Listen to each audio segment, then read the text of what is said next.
नमस्कार दोस्तों, आप सभी का स्वागत है देवेंद्र क्लासेस यूट्यूब चैनल। उम्मीद है कि आप पढ़ाई कर रहे होंगे लगातार और मुगल साम्राज्य लगभग समाप्ति की ओर है। सारी वीडियो मुगल साम्राज्य की पढ़ा दी है, सभी का आप नोट्स बना लेना। कोशिश करिए कि जहाँ से आपका प्रश्न ना छूटे, इस आधार पर, इस स्तर पर कहानी की शक्ल में आपको पढ़ाने की कोशिश करिए। अब ये मुगल साम्राज्य की अंतिम वीडियोस चल रही हैं जिनको मैं पढ़ा रहा हूँ, जिसमें मैंने अभी आज की जो वीडियो में टॉपिक लिया है वो साहित्य के बारे में पढ़ाएंगे। मुगलों की रचना के बारे में बताएंगे आपको, जो लिखी गई हैं अलग अलग पुस्तकें, और पेपरों में कई बार ये रिपीटेड पुस्तक होती हैं, कई बार ही पूछी जाती हैं, क्योंकि ये काफ़ी इंपॉर्टेंट और महत्वपूर्ण है, जो मुगलों के इतिहास के बारे में जानकारी देती हैं या मुगलों के आर्थिक तंत्र के बारे में या शासकों के बारे में बताती हैं। ठीक है, तो क्लास में अंत तक बने रहें। हेडिंग डालने मुगल का साहित्य या मुगल कालीन साहित्य, और ज़्यादा से ज़्यादा क्लास को शेयर करें। ठीक है, तो देखिए हेडिंग मुगल कालीन साहित्य है, तो सबसे पहले शुरू कर देते हैं बाबरनामा से। साहित्य की बात कर रहे हैं, साहित्य बोले तो पुस्तकों की बात करेंगे, है ना, या कवियों की भी बात करेंगे। इसमें कुछ जो इंपॉर्टेंट है किताबों में पूछे जाते हैं, और अनुवाद की बात करेंगे, कौन कौन सी पुस्तकों के अनुवाद किए गए हैं। इस क्लास में ये तीनों टॉपिकों की चर्चा करेंगे, तीनों सेगमेंट्स की। तो बाबरनामा किताब है, कई बार पूछी जाती है। पहला ही शासक था बाबर जो भारत में आया भैया, उसने तुर्की भाषा में लिखी थी। इंपॉर्टेंट बात तुर्की है, ये भाषा पूछी गई है इसकी कई बार। बाबरनामा बाबर ने कौन सी भाषा में लिखी? तुर्की भाषा में। जबकि मुगलों की जो राजकीय भाषा थी, जो मुगल पढ़ते थे, लिखते थे, बोलते थे, चर्चा करते थे, या उनकी जो भाषा थी वो फारसी भाषा थी। लेकिन बाबर ने इस पुस्तक को लिखा तुर्की में। इसका दूसरा नाम है तुझके ए बाबरी, ये दूसरा नाम है इसका, तुझके ए बाबरी। ठीक है, बाबरनामा के भीतर बाबर ने हिंदू और मुस्लिम राज्यों का उल्लेख भी किया है भारत में। दक्षिण भारत के मुस्लिम राज्यों का उल्लेख किया है और दो हिंदू राज्यों का उल्लेख किया है, एक मेवाड़ के बारे में और एक विजयनगर साम्राज्य के बारे में। बाबर ने भारत में आने के बाद लिखा कि मेरे समय, जब मैं भारत में आया था, भारत में जब मुगलों की स्थापना करी, उस समय सबसे शक्तिशाली राज्य जो थे हिंदू राज्य, वो एक मेवाड़ था राजस्थान का, दूसरा दक्षिण भारत का विजयनगर साम्राज्य था। मेवाड़ की राजधानी चित्तौड़गढ़ आप जानते होंगे, महाराणा प्रताप। ठीक है, तो ये दोनों ताकतवर राज्य बताए। और इस किताब को फारसी भाषा में भी 3 बार अनुवाद किया जा चुका है अलग अलग लोगों ने। बाबर की आत्मकथा को, ऑटोबायोग्राफी को, फारसी में 3 बार बदल दी गई है अलग अलग लोगों ने। लेकिन सबसे इंपॉर्टेंट है कि फारसी भाषा में किसने अनुवाद किया इसका? तो अब्दुल रहीम खान खाना ने किया था अकबर के शासनकाल में। ये नोट कर लेना, ठीक है। अभी बताएंगे भी। अगली किताब है, सबसे ज्यादा पेपरों परीक्षाओं में आती है, छाप लेना इसे तो आप, बहुत मोस्ट इंपोर्टेंट है, हुमायूं नामा। पुस्तक डायरेक्ट लिख करके आएगी, हुमायूं नामा की रचना किसने करी। अब आप आराम से लॉजिक लगाइए, सेंस लगाइए, मेरे साथ सभी मुगल साम्राज्य की वीडियोस आपने पढ़ी है, नोट्स बनाए। तो पुस्तक में जो पहला नाम है वो क्या? हुमायूं, और पीछे है नामा। इसका मतलब हुमायूं के जीवन को लिखा गया है, हुमायूं के शासनकाल को लिखा गया है। ठीक है, हुमायूं के नाम से शुरू हो रही, तो उसी के बारे में इस पुस्तक को लिखा गया है। तो इस पुस्तक की रचना अकबर के अनुरोध पे की गई थी। किसके अनुरोध पे? अकबर के पे। किसने लिखा था इसे? गुलबदन बेगम ने। गुलबदन बेगम ने इस पुस्तक की रचना करी थी, लिख लेना आराम से। गुलबदन बेगम हुमायूं की सिस्टर थी, हुमायूं की बहन थी, और बाबर की पुत्री थी जी। बाबर की पुत्री थी, हुमायूं की बहन। तो पुस्तक कौन सी लिखी? हुमायूं नामा, मोस्ट इंपोर्टेंट पुस्तक है। इसमें बाबर के बारे में भी लिखा गया है और हुमायूं के बारे में, इन दोनों के बारे में इस पुस्तक में लिखा गया है। ठीक है, अब एक पॉइंट नोट कर लेना बाबरनामा के बारे में। बाबरनामा फारसी भाषा में किसने लिखा? अब्दुल रहीम खान खाना। अब्दुल रहीम खान खाना जो कि अकबर के दरबार में रहता था। ठीक है, अब आ जाते हैं अकबर के शासनकाल में। कई प्रश्न अकबर से ही पूछे जाते हैं, क्योंकि अकबर ने एक विभाग ही बना दिया था, अनुवाद विभाग। बहुत सारे ग्रंथों का उसने अनुवाद कराया था फारसी भाषा में। किसने? अकबर ने, अपने शासनकाल में। तो देखिए, आइए समझते हैं। तो सबसे पहले तो अकबरनामा है, इसी को याद रखना है आपको। अकबरनामा से ही समझ रहे हैं अकबर के बारे में लिखी गई है। किसने लिखा? अबुल फजल ने लिखा, जिस 7 वर्षों में किताब पुस्तक लिखी गई। कितने साल लगे पुस्तक को लिखने में? 7 साल। क्योंकि इतने साल कैसे लगते थे? जैसे आप जानते हैं मुगलों में जितने भी शासक रहे वो अभियानों में रहते थे, व्यस्त सबसे ज्यादा। जब भी समय मिलता था, फुर्सत के पलों में बैठते तो लिखवाते थे साथ में बैठ करके, है ना, अपने शासन के बारे में, आर्थिक नीतियों के बारे में, राजनीतिक सिद्धांतों के बारे में, भारत की उस समय की कंडीशंस किस तरीके की थी, स्थिति कैसी थी, जनता किस तरीके का जीवन यापन करती थी, है ना, सामाजिक सरोकार क्या थे, यही तो लिखा गया है। अकबर के शासनकाल को लिखा गया है इसमें। तो 7 वर्षों में किसने लिखी? अबुल फजल ने, जो कि आगरा का निवासी था, आगरा का रहने वाला था, आगरा में जन्म हुआ था अबुल फजल का। अबुल फजल और फैजी दोनों बहुत इंपॉर्टेंट व्यक्ति थे जो अकबर के दरबार में रहते थे। इन दोनों का संबंध उत्तर प्रदेश के आगरा से रहा है। अबुल फजल और फैजी लिखिएगा। फैजी सर्वश्रेष्ठ कवि था अकबर का। अकबर के दरबार का सर्वश्रेष्ठ कवि कौन था? फैजी। छाप लीजिएगा, आता है कई बार। इस पुस्तक को 3 भागों में लिखा गया है। कौन सी पुस्तक को? अकबरनामा को। इसका जो आखिरी भाग है, या इसे जिल्द बोलते हैं उर्दू में, जो आखिरी भाग है इसे बोलते हैं आयने अकबरी। तो इस नाम से भी आपने पेपरों, परीक्षाओं में, प्रैक्टिस सेटों में देखा होगा। आयने अकबरी की रचना किसने करी? तो आयने अकबरी की रचना किसने करी भाई साहब? अबुल फजल ने की। ये तीसरे पार्ट का नाम है आयने अकबरी, ठीक है। और वैसे आमतौर पर इसका नाम अकबरनामा के नाम से, ठीक है, जो कि अकबर के दरबार में अबुल फजल के द्वारा 7 वर्षों में लिखी गई। इस पुस्तक में मुगलों की आर्थिक नीति का उल्लेख किया गया है सबसे ज्यादा। लिखें तो नोट करके लिख लेना। इस पुस्तक में मुगलों की कौन सी नीति? आर्थिक तंत्र कैसे चलता था, जनता की मदद कैसे करते थे, उस समय आर्थिक स्थिति क्या थी, है ना। इस समय इकोनॉमिक कंडीशन क्या भारत की, तो उस समय अकबर के दरबार में आर्थिक नीति क्या थी, बाजार कैसे चलते थे, मार्केट में या बाजारों के अंदर पैसे ऊपर नीचे कैसे होते थे, शासक किस तरीके से शासन करता था, है ना, नीतियों को कैसे निर्धारण करता था, आर्थिक नीतियों को, जनता की कैसे मदद करता था। तो ये सब कुछ आर्थिक तंत्र को लिख रखा है। आगे बात करते हैं मुंतखाब उल तवारीख। ये एक पुस्तक है बहुत इंपॉर्टेंट, मुंतखाब उल तवारीख। शॉर्ट में याद रखें तो उल तवारीख, ये बदायूनी के द्वारा अकबर के शासनकाल में लिखी गई। किसने लिखी? बदायूनी ने। इस पुस्तक को आम हिंदुस्तान का इतिहास भी कहा जाता है। हिंदुस्तान के, भारत के इतिहास के बारे में लिखा है इसको। किसने लिखा? बदायूनी ने लिखा है, जो कि अकबर के दरबार में ही था। मुंतखाब उल तवारीख, नोट कर लीजिएगा। आगे अगला पॉइंट है, अकबर ने एक अनुवाद विभाग की स्थापना करी। मोस्ट इंपोर्टेंट पॉइंट है, जो छप चुका है कई बार। किसके नेतृत्व में? फैजी के नेतृत्व में। फैजी का संबंध कौन सी जगह से था? आगरा से, ठीक है।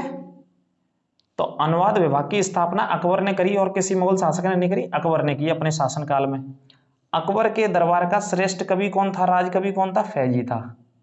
कौन था? फैजी, जो कि मैंने लिखा हुआ ब्रैकेट में, आगरा से संबंध था, ठीक है। एक एक करके पॉइंट लिखते जाइए, कोई दिक्कत हो, शक समस्या हो तो पूछिएगा। ये मैंने पूरे ओवरऑल सेलेक्ट करके, छांट करके, इसमें से, इस टॉपिक में, साहित्य वाले में से जो पेपरों में सबसे ज्यादा पूछे गए वही प्रश्न मैंने आपके सामने इस वीडियो में, इस सेगमेंट, इस क्लास में रखे हैं। काफी इंपॉर्टेंट वीडियो है, शेयर करते रहें ज्यादा से ज्यादा। अकबर के शासनकाल में महाभारत का भी फारसी भाषा में अनुवाद किया गया साहब, बिल्कुल किया गया फारसी भाषा में अनुवाद। किस नाम से? रज्मनामा से। ये प्रश्न छपता है कई बार और छप चुका है। महाभारत को फारसी भाषा में क्या कहा गया? रज्मनामा के नाम से जाना गया, ठीक है, नोट कर लेना। आगे बात करते हैं, रामायण का फारसी भाषा में अनुवाद किसने किया था? बदायूनी ने किया था। मोस्ट इंपोर्टेंट, वेरी इंपोर्टेंट, जो हमारा ग्रंथ है रामायण, उसका फारसी भाषा में अनुवाद अकबर ने कराया। महाभारत का भी अनुवाद अकबर ने कराया अपने दरबार में। तो दोनों ग्रंथों का अनुवाद अकबर ने कराया था, है ना, क्योंकि उसने एक अनुवाद विभाग ही बना दिया अलग से कि भाई इसमें अनुवाद किए जाएं पुस्तकों के अलग अलग, ठीक है जी। आगे बात करते हैं, फैजी जो था, फैजी ने एक गणित की पुस्तक थी लीलावती, इसका भी फारसी भाषा में अनुवाद किया था। इसे हम गुप्त काल में पढ़ते हैं। लीलावती नामक पुस्तक जो मैथ की पुस्तक थी, गणित की पुस्तक थी, गुप्त काल की सर्वश्रेष्ठ या महत्वपूर्ण गणित की पुस्तक मानी जाती रही। तो इसका भी अनुवाद किसने किया? फैजी ने किया। टोडरमल की बात करें, जो कि राजस्व मंत्री था, टोडरमल ने भगवत पुराण का अनुवाद किया था। कौन सी भाषा में? फारसी भाषा में, टोडरमल ने, ठीक है, नोट कर लीजिएगा। आगे बात करते हैं, जहांगीर ने भी आत्मकथा लिखी साहब। किस नाम से? तुझके जहांगीरी नाम से। ये नोट कर लेना, इंपॉर्टेंट किताब है। जहांगीर ने ऑटोबायोग्राफी लिखी, आत्मकथा लिखी, तुझके ए जहांगीरी के नाम से, नोट कर लीजिएगा। 16 वर्षों तक जहांगीर इसे लिखता रहा अपने शासनकाल में। कितने वर्षों तक लिखी है? 16 सालों तक लिखता रहा। फिर 16 वर्षों के बाद इसे छोड़ दिया जहांगीर ने, है ना। जो अंदर की मैं बात बता रहा हूँ, इस अंदर की बात को पेपर वाले ने भी नहीं पूछा है, ठीक है। 16 सालों तक इसे लिखा, लेकिन जब छोड़ दिया तो और किसने पूरा किया इसे? तो दूसरा व्यक्ति है मोतमिंद खां, इसने इसे कंप्लीट किया। और इसके बाद तीसरा व्यक्ति था मोहम्मद हादी, इस पुस्तक को पूर्ण किया तीसरे नंबर पे इस व्यक्ति ने। तो 3 लोगों का योगदान है जहांगीर की इस किताब को लिखने का, लेकिन तीनों लोगों में से बेसिक पेपरों में तो बस ये पूछा जाता है कि ये पुस्तक किसने लिखी? जहांगीर ने लिखी, बस बात खत्म। बाकी का मोतमिंद खां और मोहम्मद हादी को भी याद रख सकते हैं। दारा शिकोह, जो कि मुगलों में सबसे ज्यादा विद्वान माना जाता रहा, शाहजहां का पुत्र था। दारा शिकोह किसका पुत्र था? शाहजहां का, जो सर्वाधिक विद्वान माना जाता है, ठीक है। इसे बहुत ज्ञान था अलग भाषाओं का। तो दारा शिकोह ने 52 उपनिषदों का, टोटल उपनिषदों की संख्या कितनी होती है? आप वैदिक सभ्यता पढ़ेंगे, एंशियंट हिस्ट्री में पढ़ेंगे वैदिक सभ्यता के बारे में, तो 4 वेदों के बारे में पढ़ते हैं, वहीं पर उपनिषदों को पढ़ाया जाता है। तो टोटल 108 उपनिषद हैं भारतीय ग्रंथों में, उनमें से 52 उपनिषदों का फारसी भाषा में अनुवाद किया गया काशी के पंडितों की सहायता से। काशी के पंडितों की सहायता से सिर-ए-अकबर के नाम से, वही नाम भी दिया अनुवाद करके दारा शिकोह ने। तो क्या नाम दिया 52 उपनिषदों का? सिर-ए-अकबर। इसे छापना, ये पूछा जाता है कि जब 52 उपनिषदों का अनुवाद किया फारसी में दारा शिकोह ने किया, लेकिन मदद किसकी ली? काशी के, वाराणसी के पंडितों की मदद ली इन 52 उपनिषदों को फारसी भाषा में बदलने के लिए, तर्जुमा करने के लिए, अनुवाद करने के लिए, इंग्लिश में बोलें तो ट्रांसलेट करने के लिए। ठीक है, तो सिर-ए-अकबर के नाम से। भगवत गीता की बात करें, योग वशिष्ठ, ये भी ग्रंथ हैं, आप जानती हैं भगवत गीता। तो योग वशिष्ठ का फारसी भाषा में अनुवाद दारा शिकोह ने करवाया। किसने करवाया? दारा शिकोह ने। आगे बात करते हैं, औरंगजेब ने फतवा-ए-आलमगीरी नामक पुस्तक की रचना करवाई। औरंगजेब को ज्यादा कोई खास दिलचस्पी नहीं, औरंगजेब के समय में कोई महत्वपूर्ण ज्यादा किताब भी नहीं लिखी गई, लेकिन एक पुस्तक लिखवाई उसने न्याय पर, कानून और न्याय से संबंधित थी। फतवा-ए-आलमगीरी लिख लेना, कानून एवं न्याय से संबंधित पुस्तक थी। आगे बात करते हैं, शाहजहां के दरबारी कवि कौन थे? पंडित जगन्नाथ थे। इन्होंने रस गंगाधर और गंगा लहरी, इन दोनों पुस्तकों की रचना करी। किसके दरबार में रहते थे? शाहजहां के दरबार में रहते थे। नाम क्या था इनका दरबारी कवि का? पंडित जगन्नाथ था भाई साहब। गंगा लहरी और रस गंगाधर, इन दोनों पुस्तकों की रचना इन्होंने करी शाहजहां के दरबार के समय। आगे बात करते हैं, अकबर के शासनकाल में तुलसीदास जी ने, मोस्ट इंपोर्टेंट पॉइंट है, पूछा गया कई अच्छे एग्जाम्स में पूछा गया है, अकबर के दरबार में किसने? तुलसीदास जी ने रामचरितमानस की रचना करी। काय की रचना करी? रामचरितमानस की। और कौन सी भाषा में लिखी गई है? अवधी भाषा में लिखी गई है। ठीक है, रामचरितमानस, जिसमें के 7 कांड हैं। ठीक है, पढ़िएगा कौन कौन से कांड हैं आप मौका मिले तो। तुलसीदास जी की रामचरितमानस अवधी भाषा में लिखी गई। किसके शासनकाल में? किससे संबंधित थे? किसके समकालीन थे? अकबर के समकालीन थे तुलसीदास जी। तुलसीदास जी का जन्म उत्तर प्रदेश के बांदा अथवा चित्रकूट की सीमा पर स्थित राजापुर गांव में हुआ था।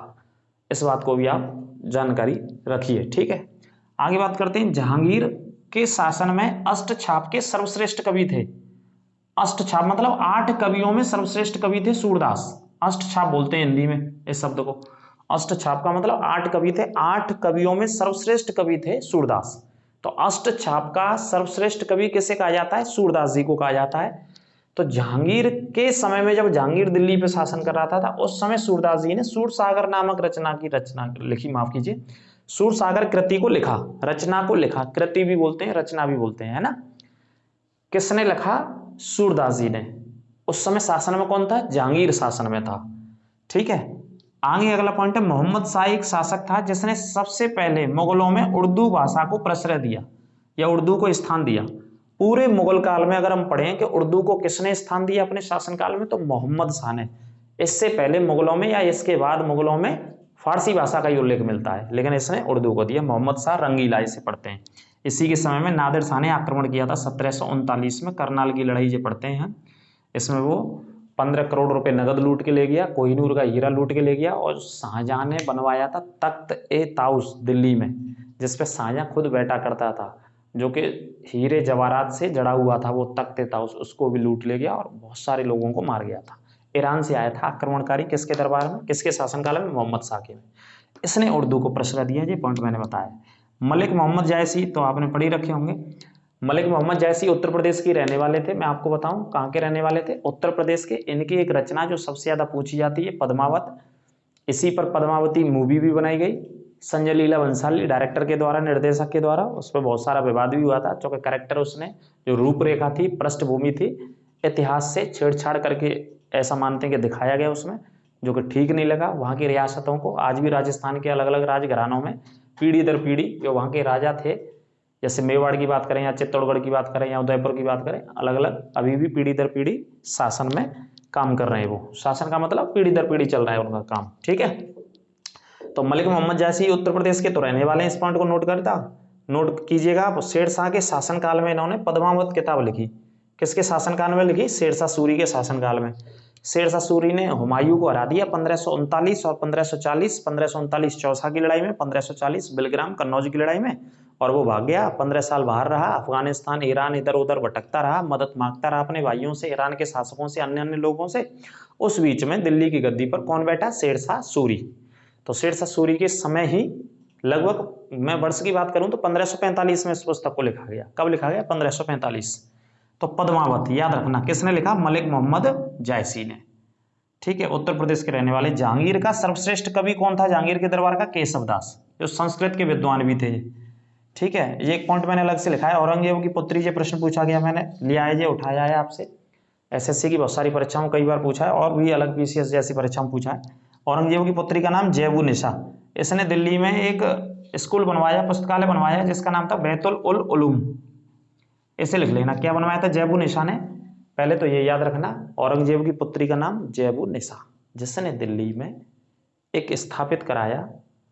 अब ये विद्यालय था या लोगों की मदद करने का एक अस्पताल था, चिकित्सा केंद्र था, ये थोड़ा सा डाउट में। नाम लिखना बैतुल उल उलूम, है ना, इसे नोट कर लीजिएगा। औरंगजेब की पुत्री थी जैबुनिसा, इसने स्थापित कराया था।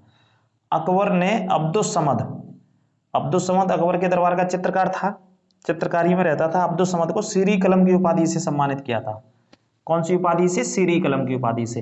अब मुगलों में जो प्रश्न, मुगल शासकों को पढ़ाते समय, कहानियां आपको सुनाते समय, शासकों को पढ़ाते समय, बाबर से लेकर औरंगजेब तक जो भी प्रश्न छूट गए हैं, आने वाली 1, 2, 3 क्लासों में उन प्रश्नों को मैं मिक्स करके आपको पढ़ा दूंगा, और जो परीक्षाओं में पूछे गए उनको भी मैं डाल दूंगा। पिछले 7-8 साल के आसपास के एग्जाम्स में जितने मुगलों से प्रश्न आए उनको भी आपके लिए पढ़ा दूंगा। आप लाइक करने में कंजूसी मत करो, क्लास को ज्यादा से ज्यादा शेयर करते रहो। इसमें साहित्य में हमने उल्लेख किया है, और ये गारंटी है कि क्वेश्चन बेटा बाहर नहीं जाएगा। ठीक है, क्वेश्चन बाहर नहीं जाएगा मुगलों से, जितनी भी मैंने वीडियोस और क्लासेस पढ़ा दी हैं।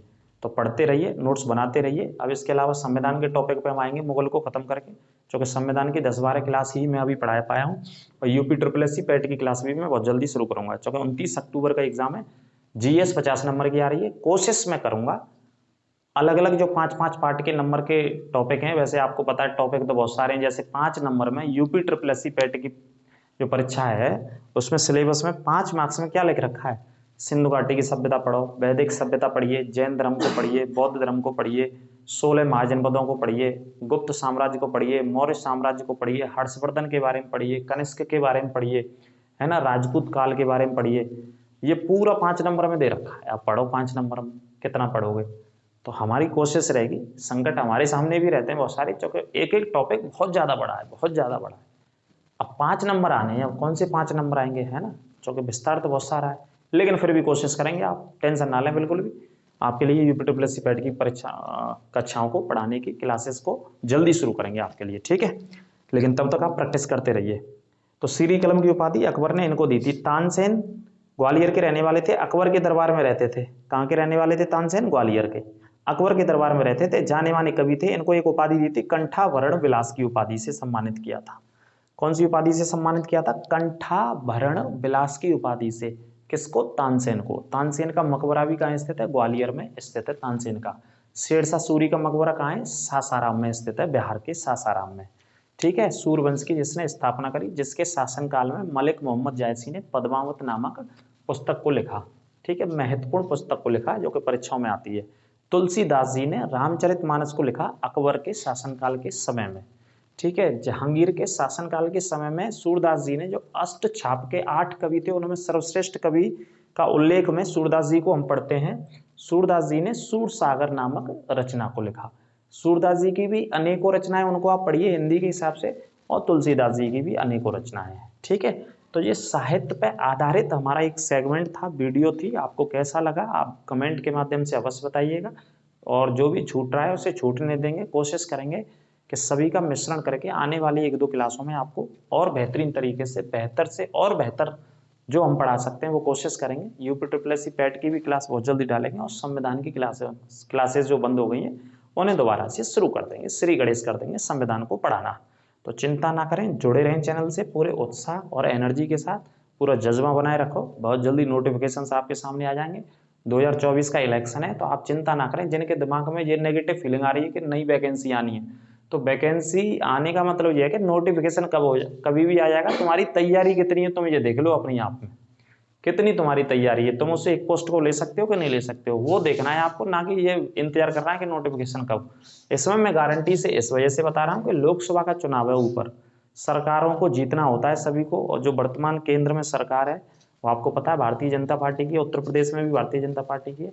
तो इस चुनाव के लिए वो पूरी ताकत लगा देंगे, और पूरी ताकत का मतलब है सबसे पहले जो वो रोड मैप रखेंगे वो वैकेंसी का रखेंगे बच्चों के बीच में, जो बच्चों को सबसे ज़्यादा रोजगार मिले, है ना, अभ्यर्थियों को सबसे ज़्यादा रोजगार मिले। तो उसमें यूपी SSC पैट से भी बहुत सारी वैकेंसी आने वाली, लेखपाल की या लोअर PCS की, उत्तर प्रदेश पुलिस की भी, UPSI की भी, और अलग अलग डिपार्टमेंट्स में। तो आप अपनी तैयारी करते रहिए ज़बरदस्त तरीके से, ठीक है। उसे छोड़िए, जब भी नोटिफिकेशन आ जाएगा वो आ जाएगा कभी भी, और 2 महीने में पेपर ले लेगा आयोग, फिर आपकी तैयारी नहीं हो पाएगी, फिर घूमते फिरना। तो इस वजह से नकारात्मक विचारों को छोड़िए, सकारात्मक बनिए और सकारात्मक विचार रखिए, और विनम्रता के साथ पढ़ते रहिए, चैनल के साथ जुड़े रहिए, और ज़्यादा से ज़्यादा शेयर करते रहिए। हम आपके साथ सहयोग के तौर पर पूरी ईमानदारी और ताकत से आपको क्लासेस पढ़ाते रहेंगे आगे के लिए, ठीक है। तो अगली क्लास में फिर मिलेंगे, तब तक के लिए आप मस्त रहिए, स्वस्थ रहिए, अपना ख्याल रखिए। नमस्कार।